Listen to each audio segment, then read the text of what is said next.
back, and thank you for tuning in to Detail Television, where we do everything to accomplish in love.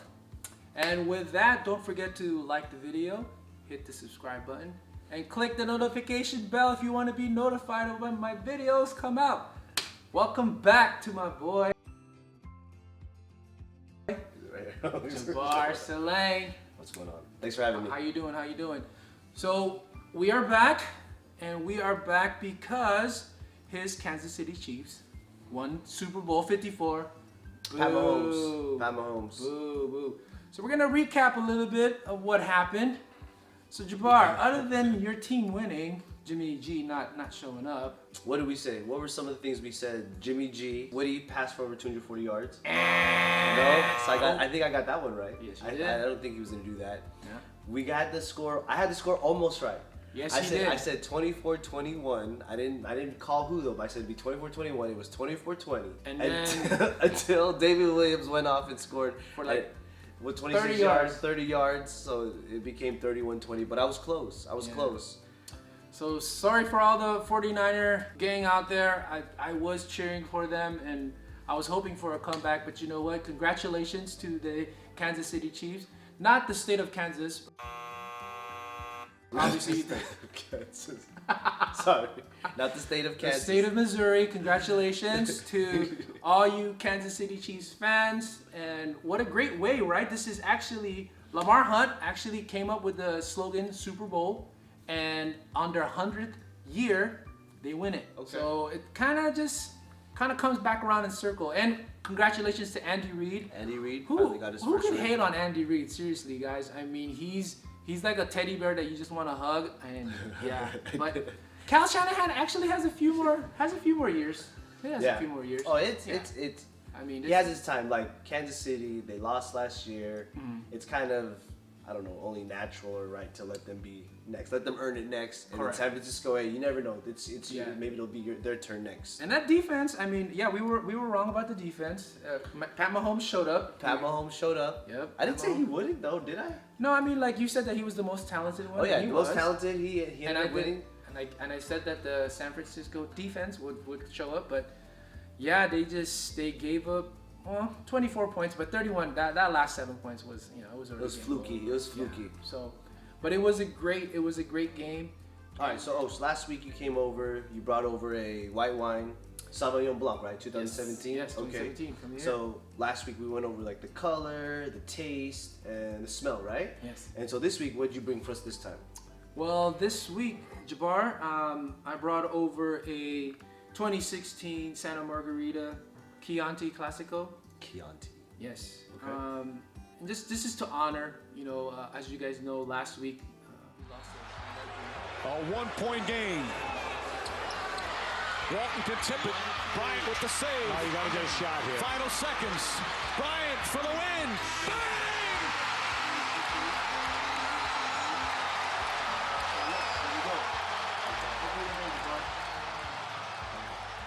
And so I remember also, what was it? Towards the latter of his career, he would go by Vino, right? Correct. Yeah. Okay, so Vino means. Actually, Vino is interesting enough. Vino means it's a very inexpensive red wine, which was as we think of Kobe Bryant, we think this lavish kind of guy where he would only eat or drink the finest of things, but just to show his humanness, for us, and the way we love him so much was because, he appreciated things, just of everything. Okay. It didn't put a monetary value on it. But yeah, so as we did last week, remember how we, some of the grading things that we do when we drink wine is we look at the color, obviously. And we swirl it, right? Yes. All right. We're gonna have to swirl it bougie this week because we're on the stemless today. So yeah. Can I do it without the? You should be able to. Okay. So, and you might want to put this against a white background. You see, we have this table here, and this will help us a lot. So, All right. So last week we talked about some of the terms like buttery, maybe Correct. cloudy, or clear, Translucent, clear. Okay, so None of that this week, right? none of that this week. Okay, so what would you use to describe this? red wine? So red wine is again typically just bright red. You're gonna get that magenta color, dark red, cherry, kind of blackberry color. Okay. But a lot of those things. So if we were trying to make a connection to Kobe, we talk about color here, the darkness of the red wine, the vinos, everything we've kind of thrown out there. Yes. What connection would you make? With this, and I say darkness, it's not necessarily to point out some of the dark things that Kobe Bryant went through in life, but we all can remember, that Colorado trial. It was a dark time for him and his family. I'm certain. It was a dark time for a lot of the Laker fans. We didn't know what was going to happen, but He still balled out though. yes, He still balled out. He still balled out. Yes, Right. and he did, and it made him a greater man. And to this day, there's still some critics, of him, obviously, rightfully so. But nobody's perfect. But that changed him and encouraged him to even go from number 8 to number 24. What are other colors that you see from here, Jabbar? Okay, so I agree with you on that one. The whole darkness, the way his career, kind of even just with the Colorado, and then kind of him like all the players from the three-peat era kind of left. He was kind of left on his own, and that seemed like a dark period in the Laker time too. Correct. We didn't really know what was going to happen, what direction the franchise was going in. Kobe wanted to trade. Yes. He was telling you, hey, trade Andrew Bynum. Oh my gosh, there was a lot of dark moments during that time And after then the three-peat. And then just the fact that he almost said yes to the Clippers. Right? Yes. Right? And then Jerry West stopped him and said, "You cannot play for that owner." Yeah. So that's the color, Jabbar. And now, the next step is we're gonna smell. Okay. Right? So we swirl it, Swirl it and smell. oxygenate it. There you remember go. that from last week, right? Get some oxygen. Introduce some oxygen in there. Okay. This is way different from last week, isn't it? It is. Yes. It don't smell like the nail polish remover that I smelled last week. Okay. I don't taste the tannins from the unripened grapes. Okay. Is that right? All right. That's Okay. But I do smell like, I don't know, is that like I smell black cherry. black cherry? I also smell something like, is that like licorice in there? Yeah. I mean, they're It's- good. Yeah, licorice. I can smell the licorice. It reminds me of school back in the day when they pass around that jar of the red vines with the licorice, and you're like, ugh. And I know the also kids wanted it. smell like oak. Oak. Okay, you smell. Last week we couldn't smell the oak, remember, because the white wine was fermented in steel barrel, but this one is fermented in oak barrel. So you smell that. Okay. All right. And So yeah, with smell, what are some of the things that we can connect, Kobe Bean Bryant to this? Now I know he refined his game, right? when you look at Kobe, or if you were to like when you see him play, like you smell something, right? Like obviously what smell is Smell like greatness. you smell great. Change. Well, you smell, then like of course you look at it, you're like, that's like you smell like the smell, I guess you would say, is more like, oh, that reminds me of Michael Jordan. Correct. That scent reminds me of Michael Jordan, the way he plays. That's an obvious one, right? Correct. But like we were what was it? We were looking earlier, we were doing some research and stuff. We remember Kobe saying he mirrored his game after a lot of other people that people may not know. So like That's very true. like Olajuwon, the post moves, the footwork. Footwork of that's, Olajuwon. towards the end of his career, Yeah. Kobe operated closer to the basket, so he had to use a lot of those Olajuwon moves. Correct. And then who else? He got his pull-up game from Jerry West. Right? He mentioned that Jerry West was a very wiry, used to use that pump fake to get defenders up and shoot over them. And that's obvious in Kobe's game, right? When you see that, sometimes Yes.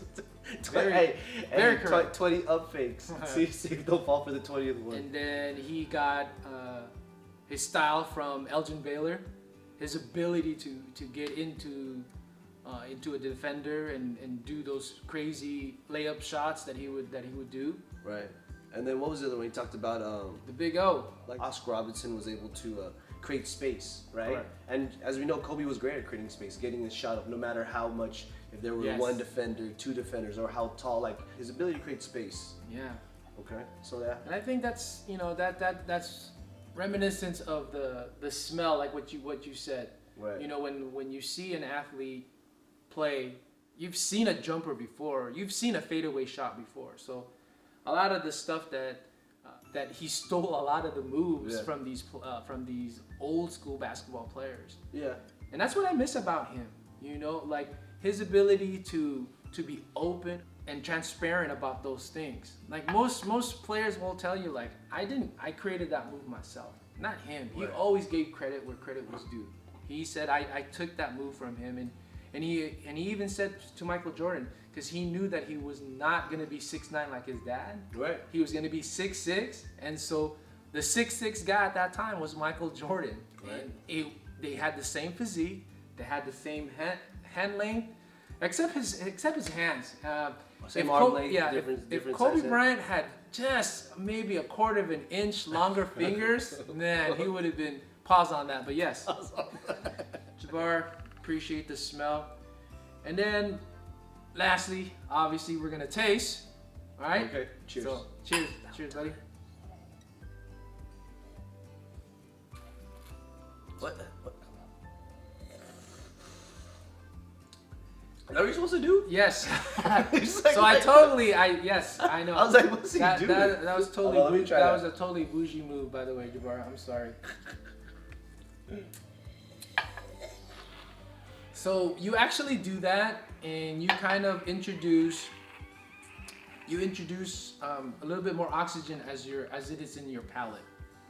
So you taste the oxygen hitting the wine. It has this very stringent taste to it, but it's not overpowering, right? But yeah, so as you can tell, that the wine is very refined compared to what we had last week, right? Yeah. Would you say? Yeah. I guess you could connect that to like just Kobe Bryant, right?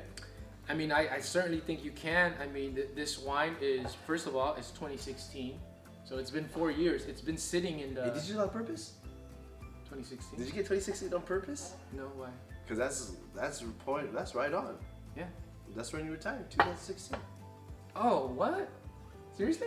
Yeah. Oh, I didn't know. Well, as we connect this to Kobe Bryant, I think for me, I appreciate wines like this because it brings me back to when Kobe Bryant was a young 17-year-old coming from Philadelphia, but grew up in Italy, so he was refined in that way, but there was so much more that he gave to us in his game, and he developed that throughout the years, right? Yeah. And I think the characteristics of the wine that we're drinking right now, represents that.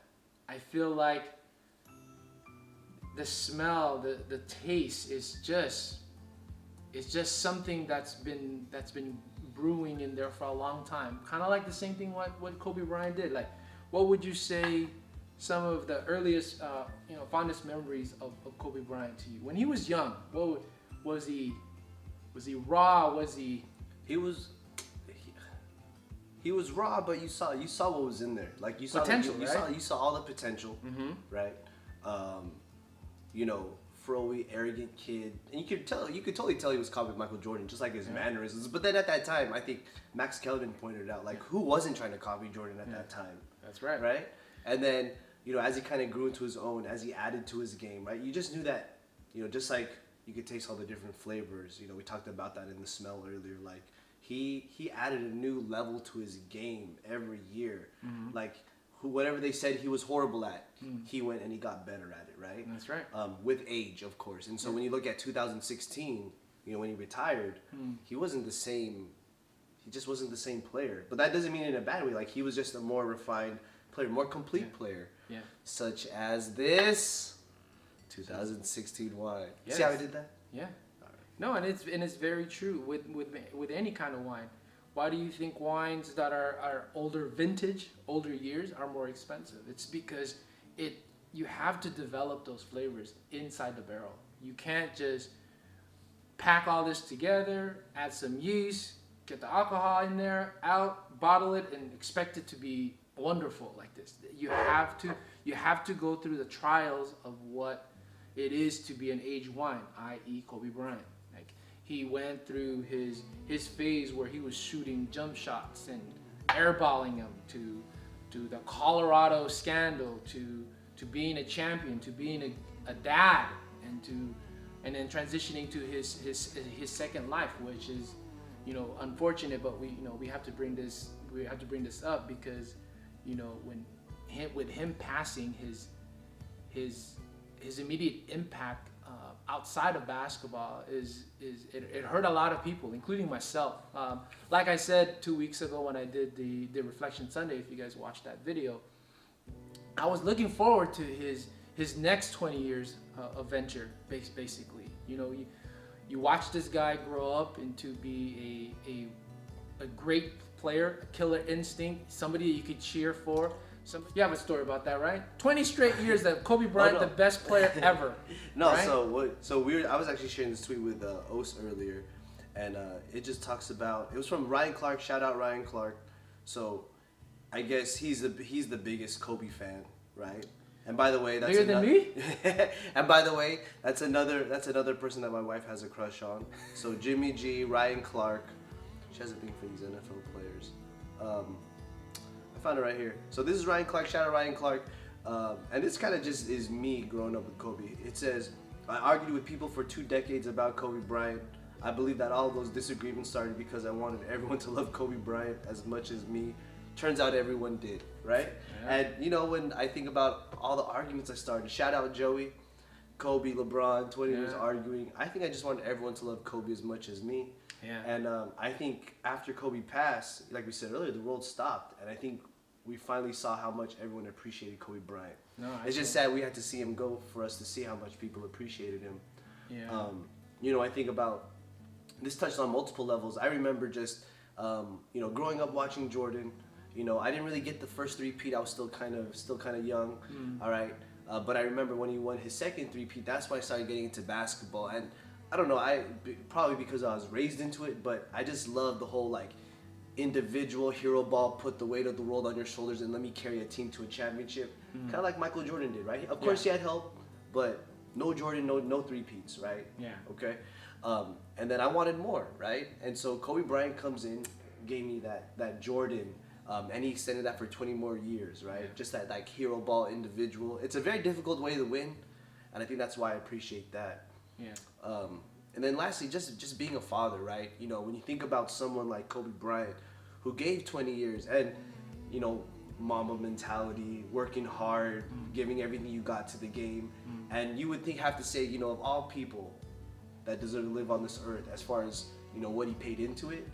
You're like, man, like he deserved to be with his family after how much he sacrificed, they sacrificed. And, you know, it's just sad how it all turned out with him and his daughter. Yeah, our kids, our offsprings, are supposed to be able to watch him on TV, walk around, gray hair, and just be like, Dad, who's that guy? And we're supposed to be able to say, baby girl or son, that is one of the best players that ever lived. That's what we were supposed to tell our kids. Right. We were supposed to tell our kids that guy right there, that gray bald man right there that you're looking at, that's Kobe Bryant. Right. Yeah. Or even, we're not gonna be able to say that. Or even a level further, like let's say Gianna does make it to the WNBA. Yeah. Oh, who's that guy that's always there? That's the one. That's Kobe Bryant. That is someone. Yeah. You know. Yeah. And so we were robbed of the next 20, 40 years of Kobe Bryant, and like what Jabbar said, you know, Gigi Bryant, and she was already on her way to UConn, and we just, and also the 7 other people that lost their lives in that Sunday morning. It's just unfortunate that, and God bless their soul. I'm pretty sure that, you know, everybody's praying for them, and we all do, and we're all gonna, like what Jeannie Buss said, we're gonna mourn together, be sad together, and we're all gonna heal together. So that's a good point. Yeah. So cheers to Kobe Bean Bryant. Yeah, cheers to Kobe Bean Bryant.